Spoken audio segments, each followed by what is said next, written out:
So tonight we're having a United Methodist family meeting, talk a little bit about what's going on in the United Methodist Church. The United Methodist Church was established in 1968, and it has been around in other forms for centuries, but right now we're facing one of the greater tension points in our history. And so the big reason that we're meeting tonight is really to be able to address some different reports that are floating out there around United Methodism and a new denomination that has begun within the last 6 months that's called the Global Methodist Church. So as that new denomination has begun, there have been some different forms of information that have been put out about the United Methodist Church, about the Global Methodist Church. Some of that's true, some of it's incomplete, some of it's untrue. And so tonight is really just to be able to kind of provide us a baseline of what's happening, why what's happening is happening, and what it means for us. So as much as possible, tonight's really about information. It's not about opinion making. I'm not here to editorialize. I'm a connectional person. That means that I serve in a few denominational capacities in addition to being one of your pastors. And it means that I do have opinions about what's taking place, but my goal for tonight is really not to delve into any of those opinions, just to inform. So there are four big questions that we're going to kind of talk through tonight. Two of them are going to be answered really quickly, and then two of them are going to take a little bit more time. So the first is the United Methodist Church splitting? Why is this happening? And then the two that are a little bit more in depth are what brought us to this point and what does this mean for us? And then we're going to conclude tonight by talking a little bit about an upcoming event that will be an important next step in what's evolving. And we'll close, like I said just a minute ago, with some time for some questions. But before we do any of that, can we join together and pray? Loving God, I want to thank you so much for tonight, for our church community, for the many ways that you intersect with our lives. God, we recognize that you are everywhere, you are in everything. And God, in times of tension, sometimes it's harder to see that, harder to feel that. And so as we come together tonight to have some conversation to address some of what's happening in and around this denomination, some of what's going on in and around your world, we pray, God, that you would open us to you and to your presence, that, God, you would fill us with your Holy Spirit, God, that this might be a time where we grow closer to you and closer to one another as we seek to understand what is before us. We love you, God, and we pray all this in your Son's name. Amen.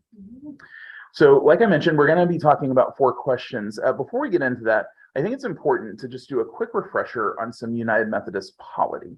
So polity is a big kind of fancy word for how we organize ourselves in the United Methodist Church. And there are kind of these 5 layers of organization that I think are pretty important to us. So the first is called the General Conference. So the General Conference meets once every 4 years, typically, and is the only body that can speak for the United Methodist Church. It's made up of elected clergy and laity, and it's governed by bishops, although bishops don't have a vote at General Conference. Like I said, it meets about once every 4 years. Historically, we were really good about meeting just once every 4 years. After the 2016 General Conference, it was thought that it would be good to have a special called General Conference to address matters of human sexuality. That happened in 2019. And then our scheduled General Conference in 2020 was impacted by this small thing called a global pandemic. And we haven't had a General Conference since that one in 2019, although there is one scheduled now for 2024. There is one General Conference for the entire worldwide United Methodist Church. So the layer kind of below the General Conference is called the Jurisdictional Conference. So the role of a jurisdictional conference is to elect bishops.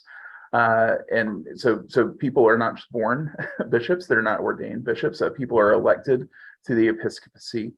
This also happens once every 4 years. And it's also the place where we elect membership to boards and agencies. So we have agencies right now, like UMCOR is one that you've likely heard of, that's doing relief efforts after Hurricane Ian. Folks who are members of the board of UMCOR are elected at jurisdictional conference.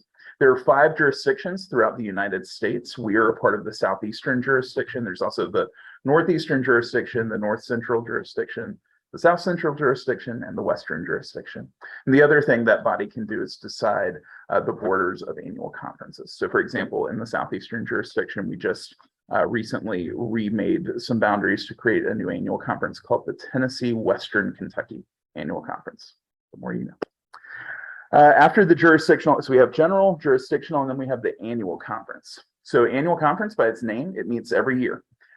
These are typically organized by state. So does anybody know what annual conference we're a part of? Yeah, very good. We're a part of the Virginia Annual Conference. I would say the annual conference is kind of a hybrid of the larger connection and the local connection. It connects us with the broader church, and it also connects a lot of local churches together. There are 54 annual conferences throughout the United States, and there are another 75 annual conferences beyond the United States in places like Africa, Europe, and the Philippines. After the annual conference, and by the way, I'm saying after because we're going broad and bringing it back narrow. It's not that these are more or less important than one another. It's just sort of a grouping. So the district is the next level. So districts are groupings of local churches. Here where we are now a part of something called the Northern Virginia District.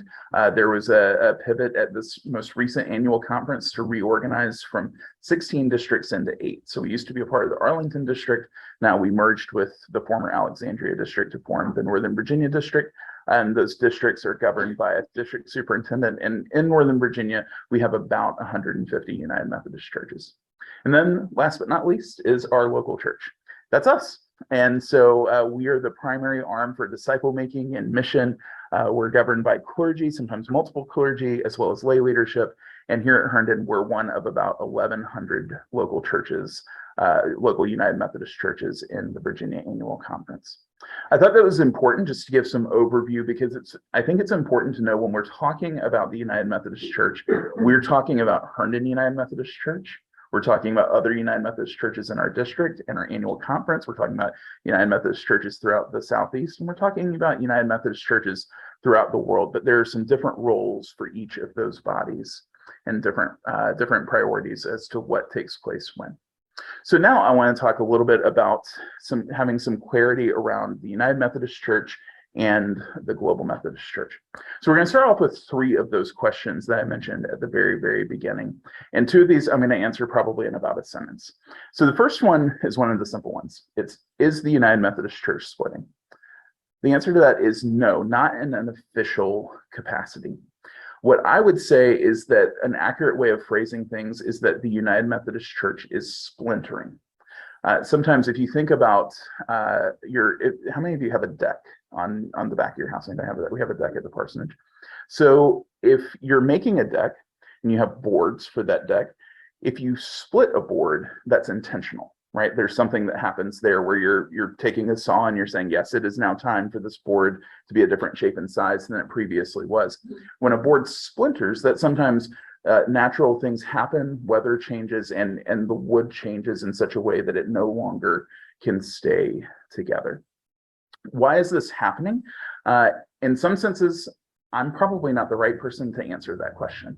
I'm a United Methodist, and I don't anticipate anything changing that is going to make me not a United Methodist. But I do think understanding some history of how we got to this point would probably help us to answer the question of why this is happening. And so our third question is what brought us to this point? And so let's talk a little bit about the history of some of the conflicts that we've had in the United Methodist Church. So United Methodism has long been a place for conscious disagreement. Back in the time of John Wesley was the founder of the Methodist movement. There were moments where in Wesley's time, the big conflict was, should Methodists remain as a part of the Church of England, or should they break off to form their own denomination or their own form of church? Ironically, Mr. Wesley thought they should stay as a part of the Church of England, and then he died and people said, we don't care about what you think anymore.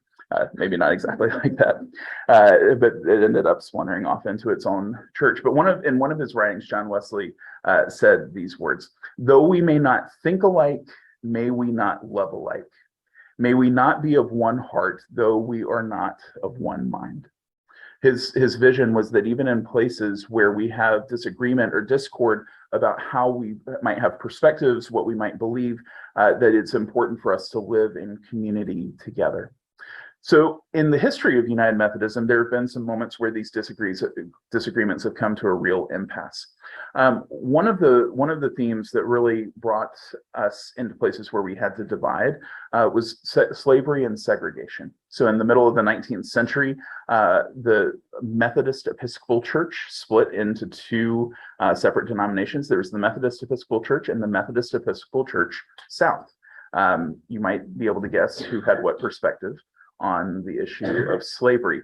In the 20th century, there was a central jurisdiction that was formed in the United States to segregate churches that were primarily populated by people of color from other churches which were primarily white. Another issue that was at play at one time in our denomination was the ordination of women. We didn't ordain, can anybody tell me when we first started ordaining women in the United Methodist Church? Yeah, how about any of our seminaries? I think it's 1956. Ooh. No, I was going to say 64. Hold on. I feel like I'm right. 1968. Thank you, Melissa. Yeah, not until 1968 did we ordain women, and that's one of the reasons that the United Methodist Church came together. We were originally the Methodist Church, and we merged with the Evangelical United Brethren Church, and that formed United Methodism, and one of the key factors in that formation was the ordination of women. So those issues are largely settled. I don't know anybody advocating for slavery or racial segregation. I know very, very few people who would advocate that women should not be ordained in the church, but we have some other disagreements there before us now. So our current disagreements have some fringe pieces that are really important. I don't want to gloss over them. There are issues about property management. There are issues of finances and how we govern ourselves, what our leadership structure looks like. But in large part, the current disagreement in United Methodism is about the inclusion of LGBTQIA persons in the life of the church. So for a moment of clarity, let me tell you a little bit about where things stand right now. LGBTQ plus persons are welcome to be members of United Methodist churches, but currently are not welcome to be married in United Methodist churches or to become United Methodist clergy while practicing.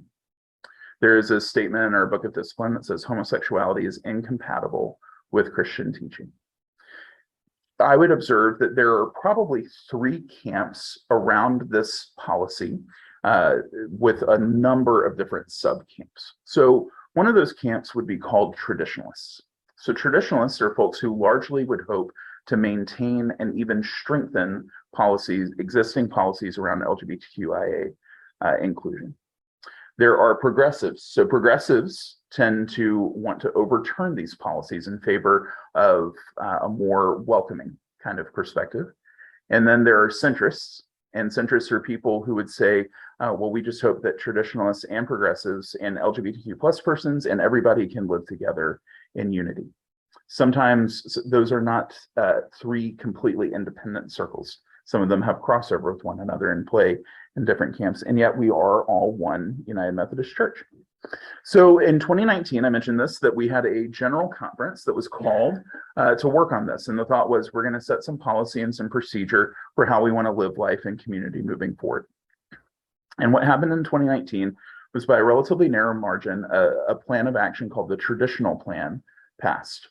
So the Traditional Plan reinforced the United Methodist Church's position on human sexuality, and also doubled down on some of the punishments for folks who would act outside of that policy around human sexuality. In response to this, many annual conferences, so this, just for a point of clarification, that 2019 General Conference happened in the late winter of 2019.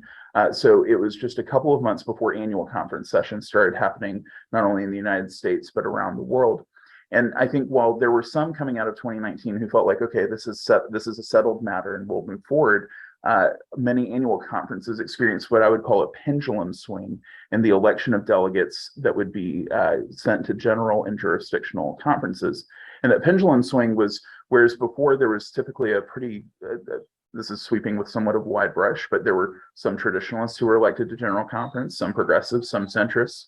A huge number of progressive folks were elected to represent annual conferences at what was anticipated would be the 2020 General Conference.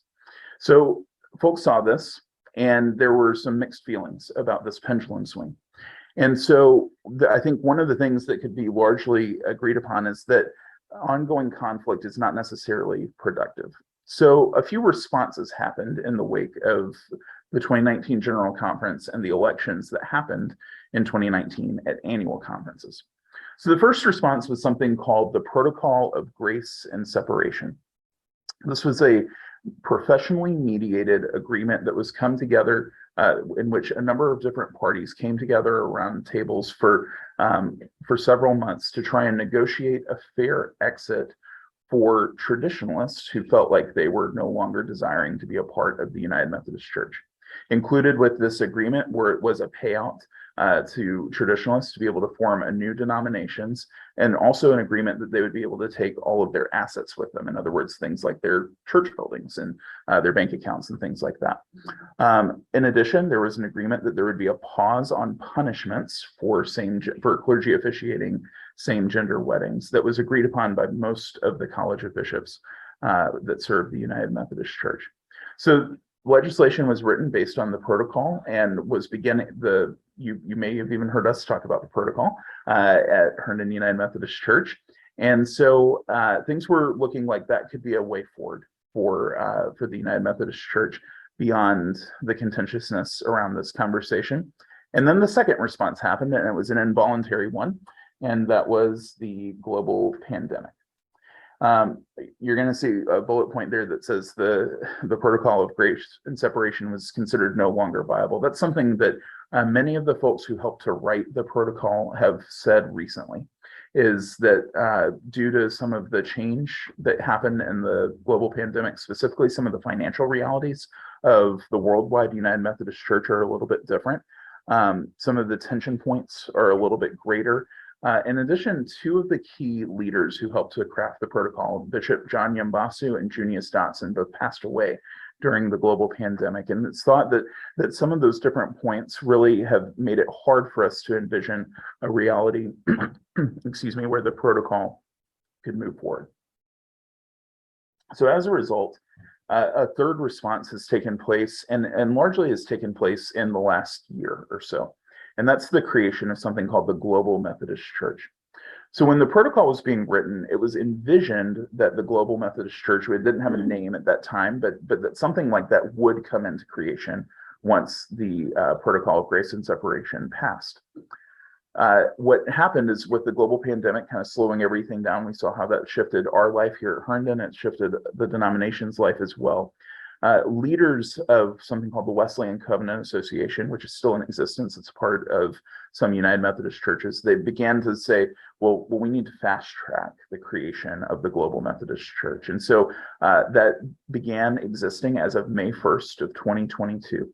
The Global Methodist Church is largely composed of traditionalist folks in the United States.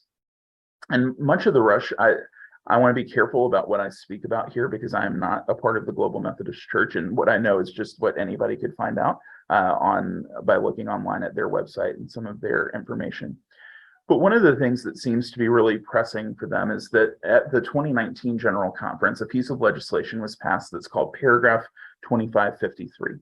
Paragraph 2553 was passed. It was actually the last piece of legislation passed after the traditional plan in 2019 before that conference adjourned. And the idea was it was written by traditionalists as a way to allow more progressive people to leave because they have conscientious disagreement with the United Methodist Church's stance on human sexuality. Well, during the pandemic, traditionalists began to feel a little bit differently about staying in the United Methodist Church. And so that is now the paragraph that we can use to disaffiliate for churches that are interested in doing that. So the challenge with that paragraph is that it has a deadline associated with it. So General Conference in 2019 voted that that paragraph would stay in place until December 31st of 2023. And remember, only General Conference can amend decisions of General Conference. So in 2019, they may have thought, okay, we're going to put this deadline into place, but we'll be meeting again in 2020. If we need to amend that deadline, we can. Well, General Conference hasn't met since then. And so that's coming up in less than a year and a half now. And so because this paragraph allows churches to leave with their property, without that paragraph, by the way, we have something in United Methodism called the trust clause. It means our building here at Herndon United Methodist Church. We pay a mortgage all the time. We do all this upkeep, and we don't own our building. It is held in trust by the Virginia Conference of the United Methodist Church. And so that's pretty important for folks in some different ways. So let's talk about, what does this mean for us? Where do we go from here? So one thing that I want to make really, really clear, how many, by the way, before tonight, how many of you had heard of something called the Global Methodist Church before? Okay, so just a little bit. Some of us had. If you're on Zoom, you can feel free to jump in the chat if you've heard that. One of the things as a leader in the Virginia Conference, I'm privy to a number of different conversations that take place. And one of the things that seems to be happening a lot around our state or our annual conference is that churches are feeling like, well, we have to take a vote on whether we're going to be United Methodist or Global Methodist. So something I want to make really clear to you all tonight: churches are invited, if we want to, you are invited to discern departing from the United Methodist Church for another denomination. We're invited, if you want to discern departing for independence, but there is no requirement to do that. There's no requirement for churches to develop a poll, to vote on it, to take any kind of leadership vote around whether you're going to stay United Methodist or go somewhere else. We're a United Methodist Church. And the thought process within the United Methodist Church is that unless you say otherwise, like, hey, we need to do this, you're going to continue to be United Methodist. A couple other pieces of misinformation that I've seen floating out and about. There aren't any policies within the United Methodist Church that are changing. And there's not any theology within the United Methodist Church that is changing. The general rules of the United Methodist Church that are established in our Book of Discipline, changing the general rules is virtually impossible. It takes such a supermajority that it's unlikely that it could ever take place. Our doctrinal standards and our theological task fall in that same boat. So I read an article the other day that said, hey, beware, your United Methodist Church soon will not say the Apostles' Creed, and it will deny the virgin birth. So let me just tell you, as your United Methodist pastor, those aren't things that are going to happen. Those are not things that can change hardly at all, and if at all, it would take kind of a radical movement for them to take place. Practices are a little bit of a different story. So practices evolve in United Methodism under the guidance of General Conference. So if you were to go in my office right now, you would see the Book of Discipline, but you'd see it. I think I have 4 different editions of the Book of Discipline on my bookshelf, because every 4 years we either renew those practices, we edit those practices, sometimes we eliminate some of those practices. Some of that involves how we structure our life together. Some of it involves how we want to conduct ourselves to the standards we want to have for leadership and things like that. And sometimes maybe it would mean we change our perspective on human sexuality. Again, that doesn't mean that we would ever change our theological tasks, our doctrinal standards, our general rules. There are sometimes practices that can evolve, but that body won't be meeting again until 2024. So there's nothing that could change in regards to our current practice until that time, unless there were to be a special called General Conference before that time, which is very unlikely to happen. Just broadly, some impacts of what's currently taking place. Some of you may be familiar with a leader in the United Methodist Church named Adam Hamilton. Adam Hamilton hosts a conference every year at his church called the Leadership Institute, and they had a talk last week similar to the talk that we're having tonight. There were a couple more people there. And so at that talk, Adam estimated that the Global Methodist Church is likely, when we get through with all of this, and as of January 1 of 2024, remember the paragraph 2553 ends on December 31st of 2023. So as of January 1st of 2024, the Global Methodist Church will likely have somewhere around 2,000 to 3,000 churches, many of which will have 50 or fewer people in weekly worship. And if that were to take place, that means it would represent about 5% of United Methodist churches today. In Virginia, we have a called annual conference session coming up at the end of this month, and we are going to be voting on the disaffiliation of some churches. We have 9 churches in Virginia that have requested to disaffiliate out of the about 1,100 in the Virginia Annual Conference. And our district superintendent, Sarah Calvert, has informed us that in the Northern Virginia district, there's currently 1 church that's just in the discernment process for leaving the United Methodist Church, and they haven't even decided to do that. So those are some broader impacts. Let's talk about here at Herndon, a couple of things. The first thing that I just want to make really clear for you is that I personally am not going to lead us into a vote on disaffiliation. I don't believe that this is something that would be healthy for our community. It's not something that I've heard a call for from our community. That doesn't mean it could never happen. Folks from the church, if there were enough people who raised up and said, hey, I think this is something we need to consider or something we need to discern, we could take that on as leaders and consider that. But one of the things that I've really come to believe in this room, for those of you on Zoom, you can't see this. For everybody else, you can see the file cabinet that's in the back there, the history ministry cabinets.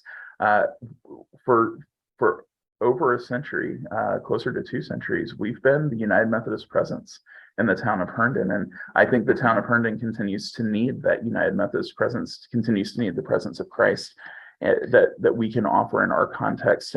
And so for me, I think our call is to live into that by advocating for change and transformation through the appointed structures that we've built, not to try and circumvent those. And so that's my perspective. But again, that doesn't mean I'm one person, not every person. Things I do know, we are going to continue to be a congregation of broad and generous welcome. I believe it's so important for us to be welcoming to every person who comes through our doors, and really to be welcoming with every person that we encounter. I believe the way that we do in large part is continuing to pursue our vision and our strategic pursuits. Our mission to serve and share God's love in community, our vision, our strategic pursuits of intergenerational ministry and music outreach and resilience education.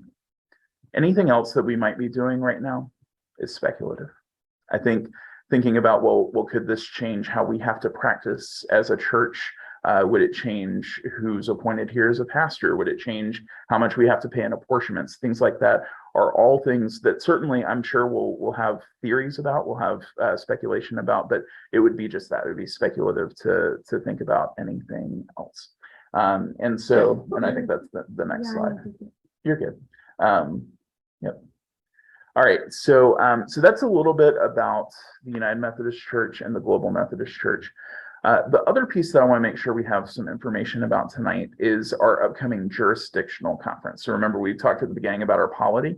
The reason I knew we were going to talk about all 5 layers of that polity at some point. So the jurisdictional conference, again, is the body that is responsible for the election and the assignment of bishops, alongside the election and assignment of clergy and lay members to United Methodist boards and agencies, and setting the boundaries of the annual conference. So our next jurisdictional conference is actually coming up very, very soon. It's in less than a month. It's November 1st through the 4th at Lake Junaluska, North Carolina. I am one of our delegates, both to the general and jurisdictional conference. So a couple of things that we know about this gathering. We are going to be electing 3 new bishops to replace retiring bishops. There are 9 nominees for those positions. So out of those 9, 3 will be elected. One of those nominees is somebody you may have heard of. His name is Tom Berlin. He's a pastor in the town of Herndon at Florence United Methodist Church. And so those elections and those placements will be happening at Lake Junaluska. And part of what that means is all bishops are going to be eligible for assignment to different annual conferences. The standard term for an Episcopal assignment is 4 years. Because jurisdictional conference has not met since 2016. There are bishops serving in contexts where what we would call is they're beyond their assignment. That's supposed to be either renewed every 4 years, or bishops are sent other places in that time as well. So what that means for us is that we know that we're electing some bishops. We don't know who our bishop will be as of January 1st of 2023. Currently, our bishop Sharma Lewis has been with us for 6 years. She is eligible to continue another 2 years, but that the jurisdictional conference could decide that continues to be a great fit it could decide that a different fit is needed. And then there's a lot we don't know about that gathering in terms of like where folks will end up and things like that. So that was kind of a rapid fire, a lot of information about what's going on. And so now is the time for us to be able to have some question and answer about anything that we've talked about tonight. And so I want to ask if there are any questions in this room or from Zoom. Julie, I'm sure will be able to tell us if any Zoom questions come up.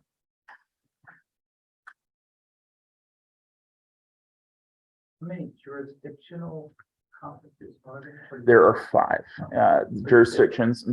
There are 5 jurisdictions in the United States, and actually those are all meeting at the same time at the beginning of November. So each of those 5 jurisdictions. And what's interesting, this is my own kind of fascination at process. So in the Southeastern jurisdiction, we require annual conferences to nominate people for the episcopacy. So, for example, Tom Berlin was Virginia's nominee for the episcopal office. Other jurisdictions do that differently. So, like in the Western jurisdiction, for example, anybody can be nominated by any clergy person can be nominated just by a group of, I believe it's 3 of their peers. So, in the Western jurisdiction, there's a person who's nominated for the episcopacy who I believe is 29 years old. And that I'm all for young leadership, but that was I saw that and I thought, oh my gosh, that's amazing. Just not some, typically we don't experience that in the Southeastern jurisdiction. How many jurisdictions worldwide? So jurisdictions are used in the United States. That's not a designation that's used in the larger, and so in the global, or I have to be really, I have to tell you all confessionally, for most of my ministry career, when I've talked about the worldwide United Methodist Church, I've said the global United Methodist Church, and so now I'm needing to kind of shift my language. So in the worldwide United Methodist Church, instead of jurisdictions, there are episcopal areas that meet together. I believe, for example, in Africa, I believe there are 5 of those that combine together to do the same work of jurisdictions where they elect bishops and set connectional boundaries and things like that. But I could not tell you exactly how many there are in other parts of the world. Does the rest of the world break out the polity the same way? It's pretty close. Yeah. There's still the annual conference, the district, and the local church beyond the general church. So Yeah. there's 3 from online. Okay. Will bishops be appointed for 2 years or 4 years at the upcoming That's jurisdictional conference? a really, really good question. So my understanding is that bishops will be appointed for 4 years. However, our next jurisdictional conference is called for 2024.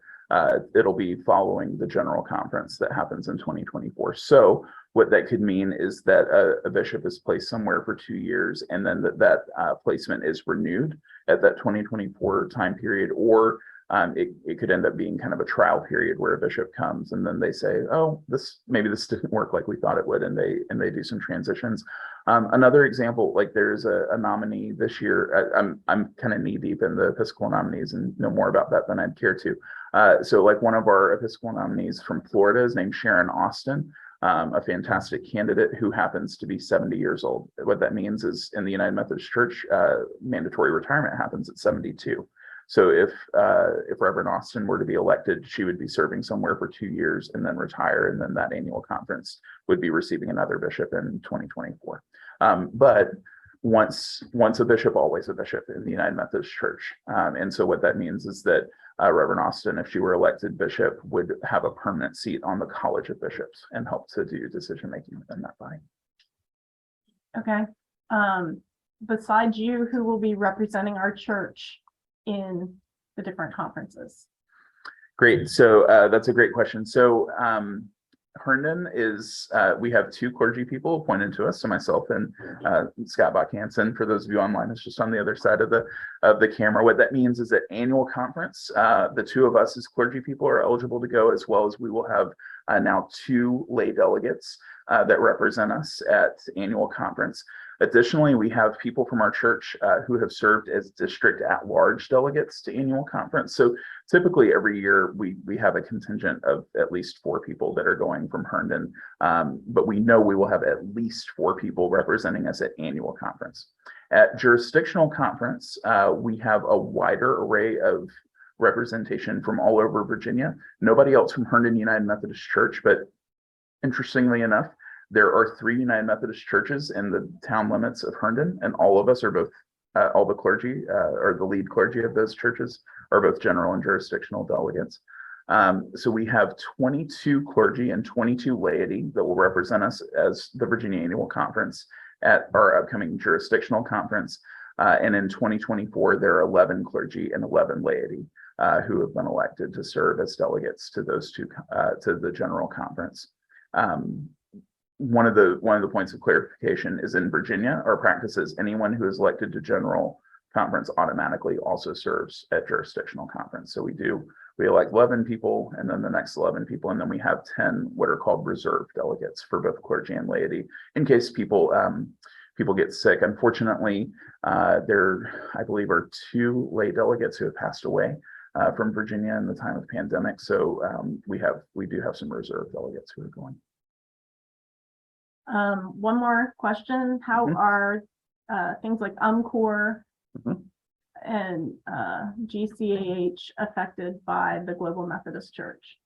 So my understanding in terms of, so the way I'll take that question at first is, will the Global Methodist Church have those kind of agencies? And I don't know the answer to that. That's something I think they will establish, although in some of their guiding documents that I've been reviewing, one of their big things is they have a cap on apportionments. So apportionments are going to be set at 6.5% of a church's income instead of in the United Methodist Church, we have a kind of a formula. So that may impact the ability of doing things on a wider scale. In terms of for the United Methodist Church, I think I don't want to speculate on kind of what the impacts are, because we don't know if this is, Reverend Hamilton's thinking 2,000 to 3,000 churches, about 5% of what we do as United Methodists would leave. I think that's a possibility. I think it could be less. I think it'd be a little bit more. And so that would be what impacts, I think, those boards and agencies like UMCOR, like the GCH as the General Commission on History. There are a number of different boards or agencies that are really how we're able to live into a worldwide connection together. So I think we have to kind of see how the next couple of years play out. I would say for us here at Herndon, one of the things I continue to believe is that we need to continue to envision how we can do ministry in the most efficient ways possible. And that means making sure that we're being mindful of our stewardship and how we're operating financially, how we're using building spaces and other spaces, how we're doing personnel, things like that. And I hope all our boards and agencies are engaging in the same kind of thought process, because in all likelihood, the face of church is going to continue to change in the next decade or two. And so making sure that we've got, that we're well prepared for that and not just expecting things to stay as they have been would be wise, in my opinion. There are other questions? Are there more Methodists now than there were 10 years ago, or is it Oh, no. declining? Oh, no. Repeat the question for the people Yeah, online. sure. So the question was, are there more Methodists now than there were 10 years ago, or is the number declining? And yes, so the number is declining. We began in 1968, I believe there were some 13 million Methodists or United Methodists in the United States. And let me be very clear, I'm speaking specifically about the United States United Methodist Church. I believe right now the most recent figures from a couple of years ago are that we have about 6.5 million members in the United States. So it's gone down by about 50% over a 50-year period. At the same time, United Methodism in other parts of the world, like Africa and the Philippines, is growing just like it's declining at almost an exponential rate in the United States. It's growing at almost an exponential rate in other parts of the world.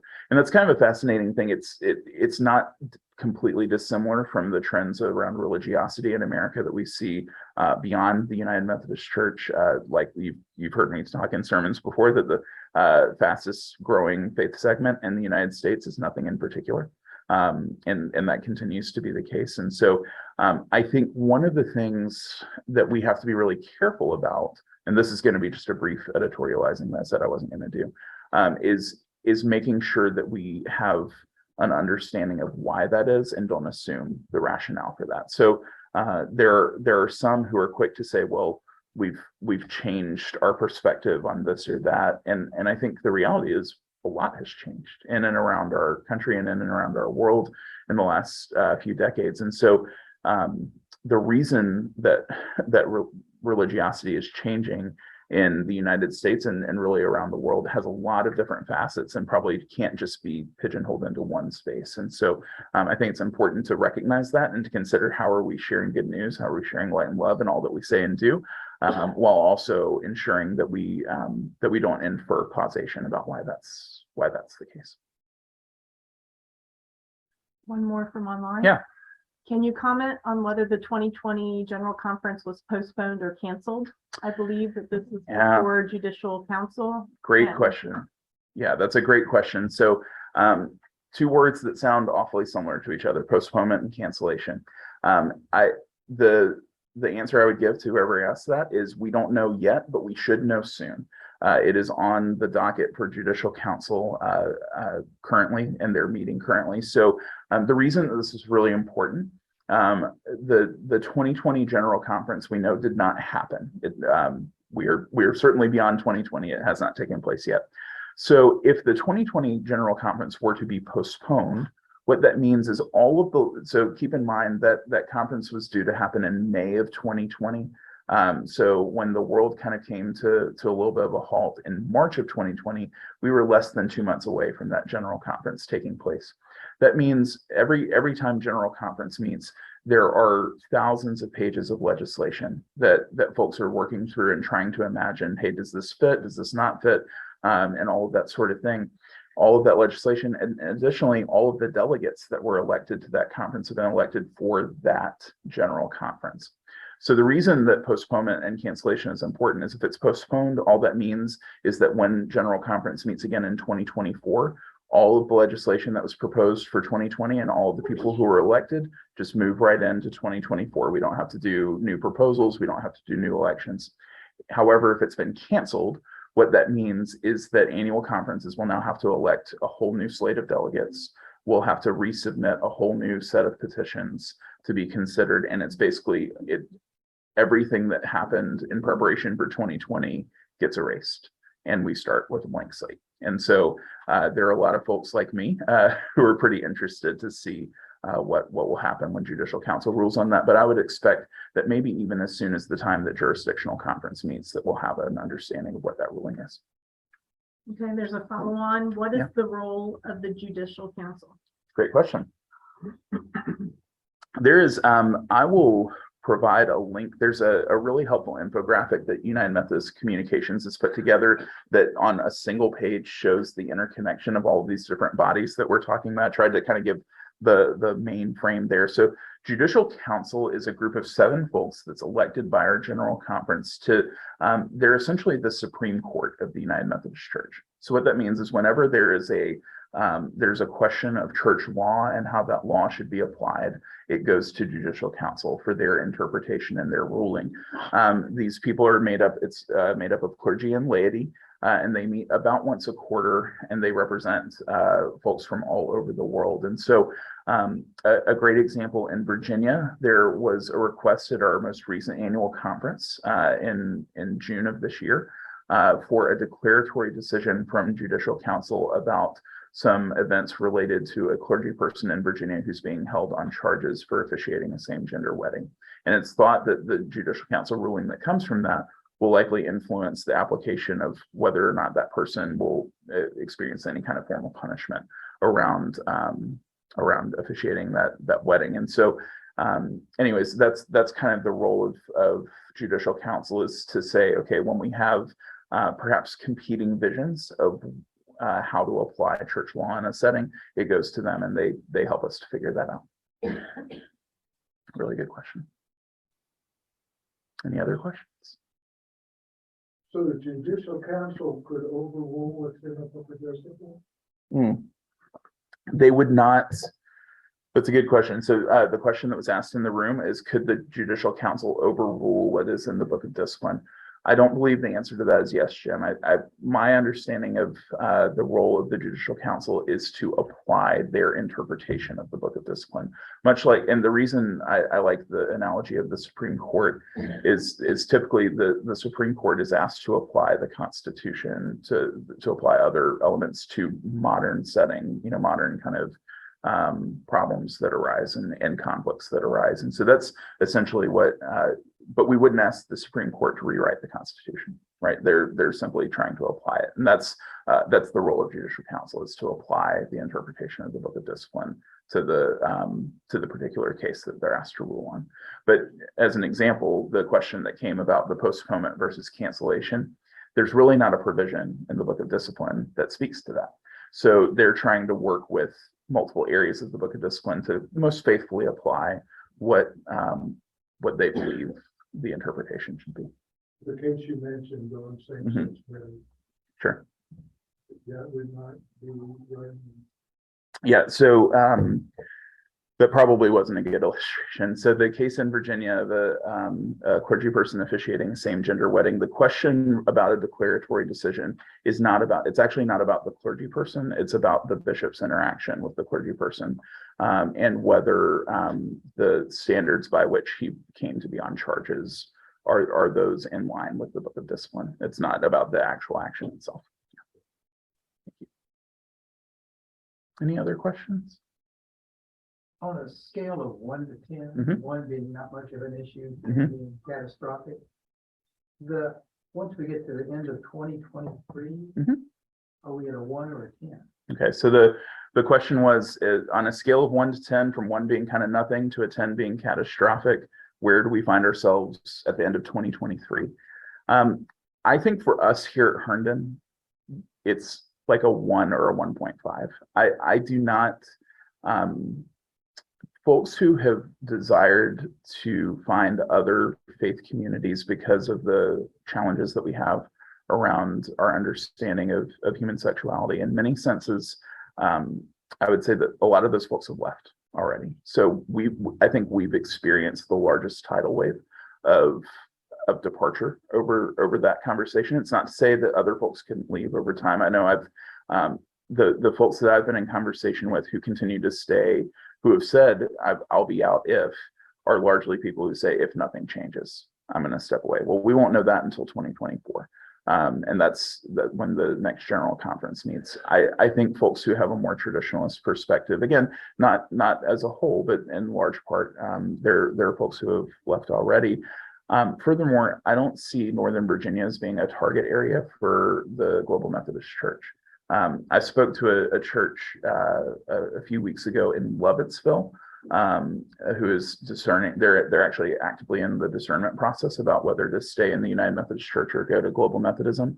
And so that, but if you think about, and I don't have a good way of describing that community, but I would say it's a very, very different context than the context of where we are here in Herndon and Fairfax County, and where most of the Northern Virginia district is.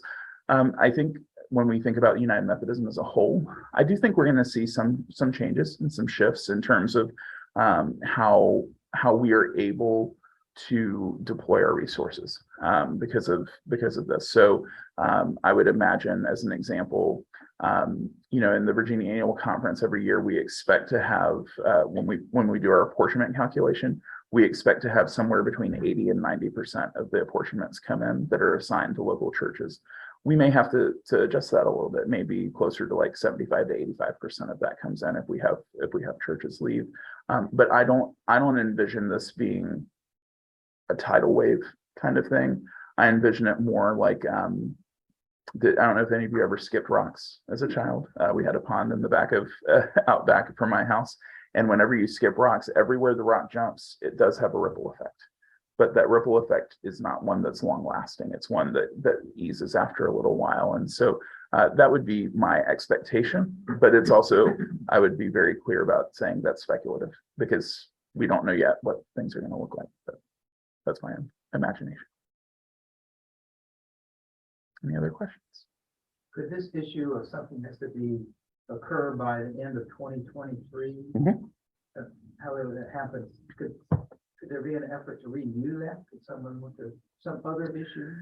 Sure. So the question is, if this issue needs to be resolved by the end of 2023, could it be renewed? Absolutely. I think there's always certainly a chance that, again, because the General Conference won't meet in 2024 until a little bit into 2024.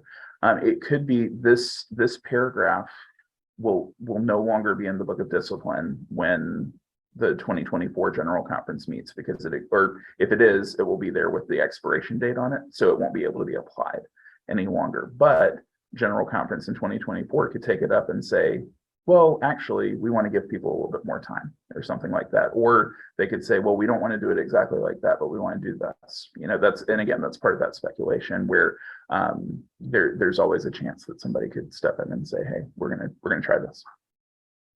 Good question. Yes, Scott. Does that mean the Christmas covenant could be brought back? Yeah, so something we haven't talked about tonight that is an important piece of legislation that'll be before the 2024 General Conference is something called the Christmas Covenant, which is really an imagination of church practice as being regionalized. So what that would do is basically it would allow for, like, again, our theological standards, our doctrinal standards, all of that would be common across the United Methodist Church throughout the world, but it would allow for some autonomy for regional practice. So for example, when I've talked to some of my colleagues in Africa, there's been some conversation around the LGBTQIA inclusion piece of, hey, we're afraid that if we just kind of lift everything back and pull stuff back, there are parts of our countries where this is an illegal practice and where we'd be actually putting people at risk for being arrested or things like that. And so it may be that in the United States, certain practices could happen that couldn't happen in Africa, or there are things that could happen in Europe that couldn't happen in the Philippines, or that sort of thing. So that's what the Christmas Covenant accounts for, is it would create, and I'm going to try and remember to say the language right here. I believe it would create a regional conference for the United States that would allow for adaptation of the Book of Discipline to the context of the United States.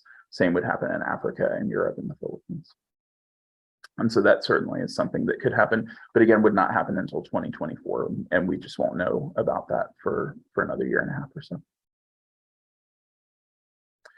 So we're almost to the hour. What I want you to know, we're gonna put up my email address. This is something I probably spend way more time than I would care to thinking about and working on. And what that means for y'all, I don't ever want to presume that anybody's over interested in this, but it does mean I'm open to this. If you ever have questions, if you have concerns, if you have comments or anything like that, please come and talk to me. That's one of the, I think, having somebody who's a delegate to general and jurisdictional conference is helpful in hopefully a few different ways, but one of them is your input directly influences me and when I go into these spaces. So please reach out to me if you have any thoughts or comments or questions about anything, and know that this is we will not have a lot of these kind of meetings unless there's information to share. So if things change, we'll always want to make sure that you're informed. In the last several months, I've gotten a number of requests from folks saying, hey, we're hearing different things, what's going on? And so just making sure that we have a common space of understanding, that's why we're recording this, is just to make sure, hey, at least let's make sure as a church family, we have a common space to operate from, and then we can grow from that together. So I want to thank Julie for running the AV side of things. Thank you to everybody who attended on Zoom. Thank you to everybody who attended in person. I wonder, could we close with our 701 prayer, because it's 6:57 and that's only 4 minutes away from 701. So if you know it, please join me as we pray this as a closing. Loving God, open our eyes to see beyond ourselves. Open our ears to hear the cries of those in need. Open our hands to grow in service. Open our minds to share good news in new ways. Open our hearts to love as you love. Fill us with your Holy Spirit. In Jesus' name, amen. Amen. All right, have a good night, Zoomers. Good night, everybody.